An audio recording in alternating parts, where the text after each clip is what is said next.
raging planet. Every day, the awesome forces of nature are at work. They destroy, they ravage, they kill. We will never control them, nor escape their wrath. We can only hope to survive.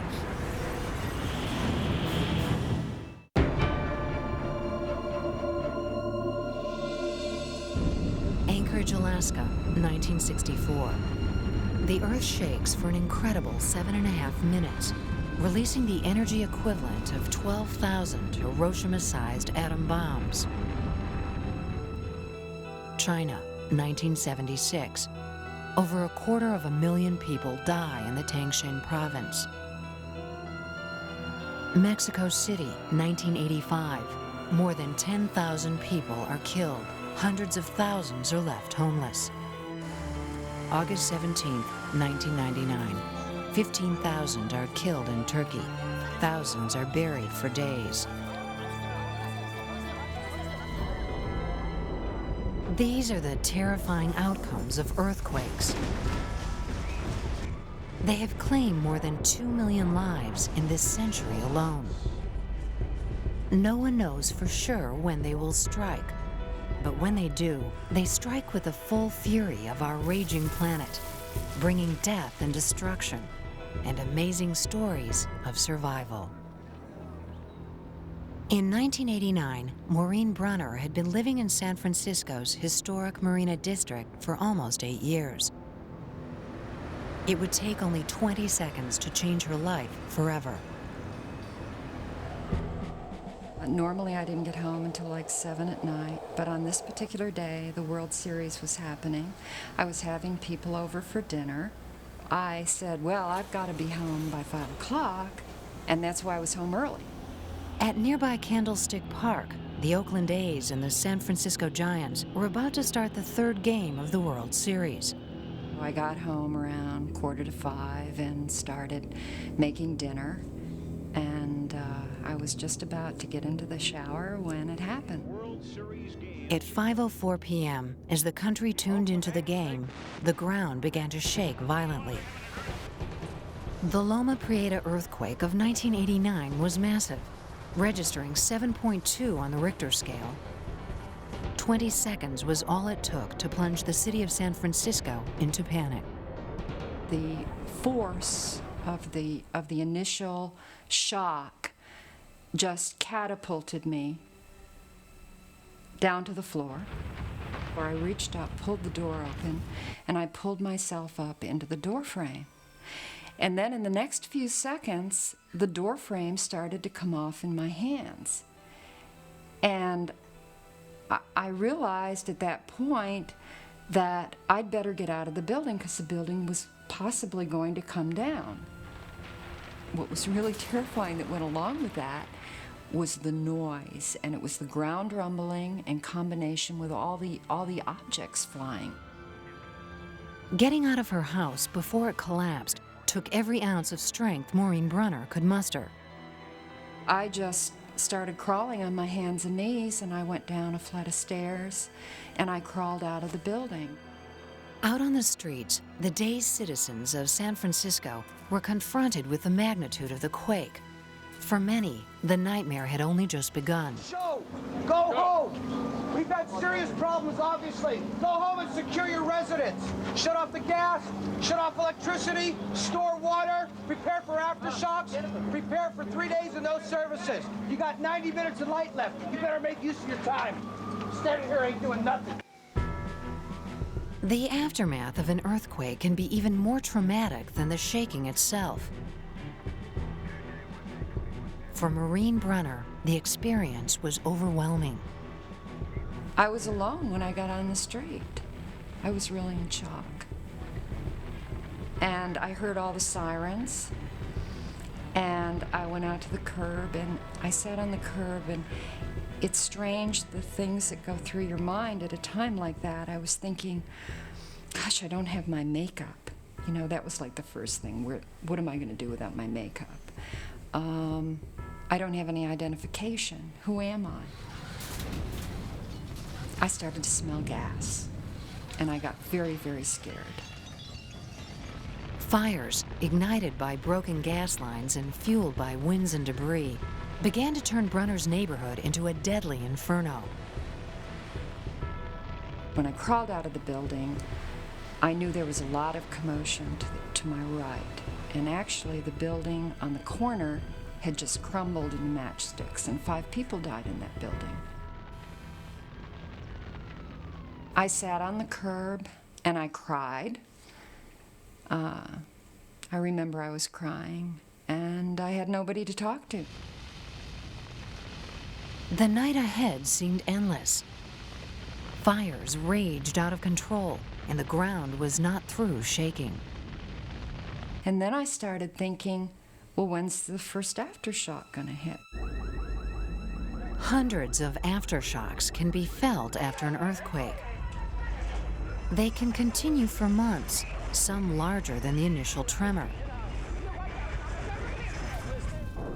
Already weakened structures can collapse, so rescue workers must act quickly to save lives before another aftershock strikes. For Maureen and thousands of other San Franciscans, the safest place to be was outside the city, but getting there would be nearly impossible. I had parked on the street because I was having company and I left my garage vacant for them. So I had a key to my car and I was able to get into my car. Probably started the drive at about 6:30 or 7. It was traumatic. It took Maureen 6 hours to reach Menlo Park, just 30 miles outside the city. Several huge sections of road had toppled during the quake, throwing many vehicles over the edge and crushing many more. A portion of the San Francisco Bay Bridge and nearly a mile-long section of the Nimitz Freeway also collapsed.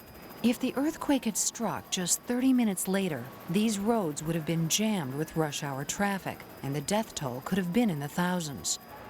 The Loma Prieta quake was the biggest tremor to hit the Bay Area since 1906. That quake released 16 times more energy than Loma Prieta. More than 3,000 people died, 28,000 buildings were destroyed, and hundreds of thousands were left homeless. Ever since, the city of San Francisco has been preparing for the next big one. The first step to surviving an earthquake is understanding why and how they occur. On a vast, slow scale, the entire surface of the planet is in motion. The Earth's crust is divided into broad pieces called tectonic plates, floating above the liquid mantle hundreds of miles below. These plates are constantly moving, driven by convection currents in the mantle. In some parts of the world, the plates collide. One plate slides under or past another.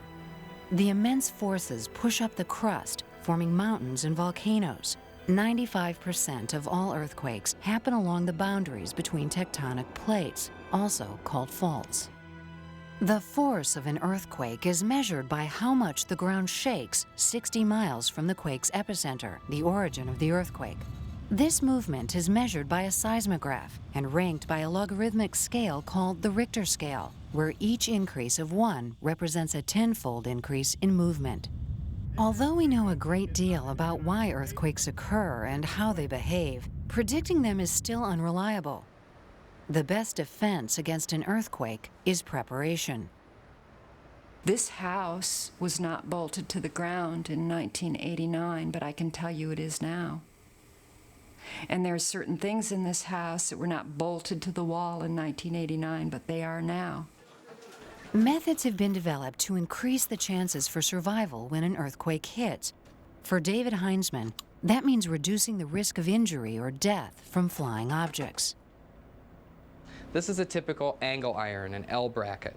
It's very rigid, and during a severe or moderate earthquake, it can actually pull away from the wall or rip the piece of furniture.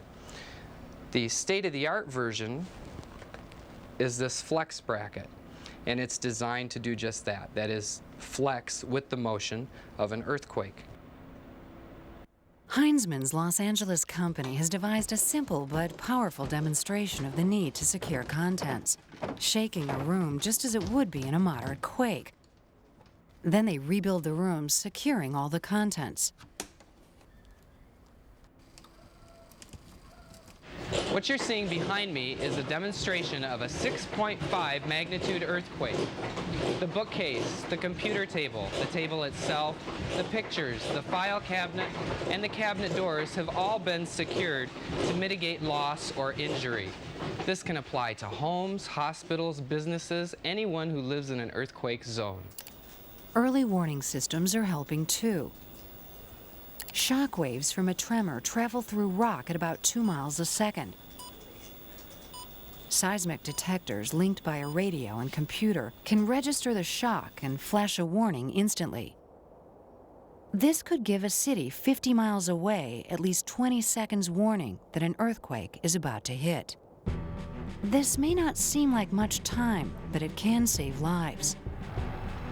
In the 1989 San Francisco quake, some fire engines were unable to get out of their stations because the doors couldn't be opened. The earthquake had jammed them shut. Now, at the headquarters of the San Francisco Emergency Services, they're using new technology.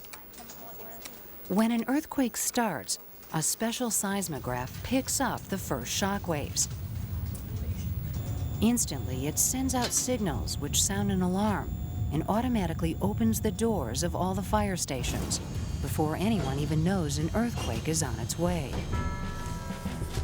Everybody, everybody!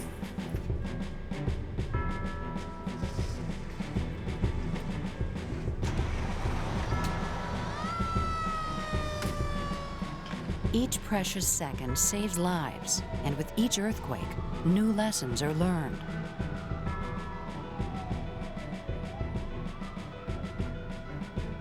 In January of 1994, the Northridge earthquake rocked Los Angeles.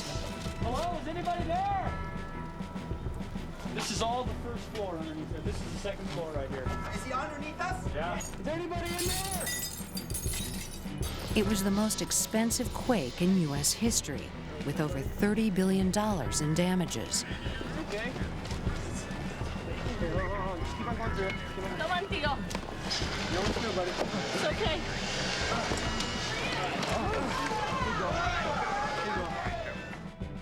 It injured 7,000 people and left over 20,000 homeless, but there were only 72 deaths. Back in 1985, the people of Mexico City were not so lucky. The city shook for 3 horrifying minutes during a magnitude 8.1 earthquake. 6 hours later, a second quake registering 7.5 left thousands of residents trapped in poorly constructed buildings that had collapsed. As rescue workers raced against time to reach survivors buried in the rubble, a terrible reality was uncovered.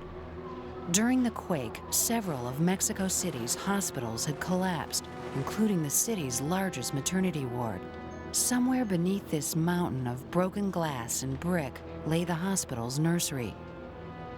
Days passed and still rescue workers were unable to reach the babies, but the traumatized city did not give up hope. Finally, after a week buried in the rubble, the newborn infants were located, miraculously still alive. The babies survived because of a reflex in the very young, which reacts to trauma by putting their bodies in a state of suspended animation. Even here, amid the destruction of a powerful earthquake that claimed over 10,000 lives, there are extraordinary stories of survival. The survival instinct is a powerful force in all of us, but for some, the trauma continues long after the ground beneath their feet stops shaking. You really don't let go. You always think about it.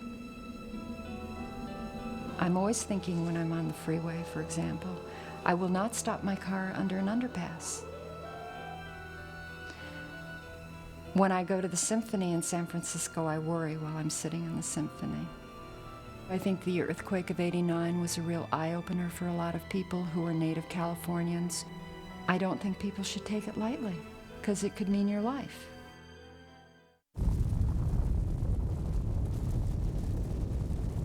sometimes our raging planet disguises its brute power with incredible beauty.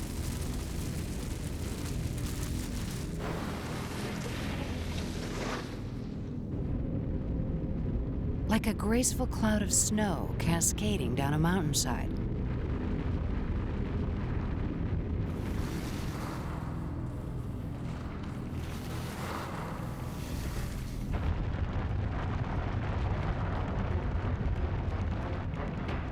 But make no mistake, there is great danger here too.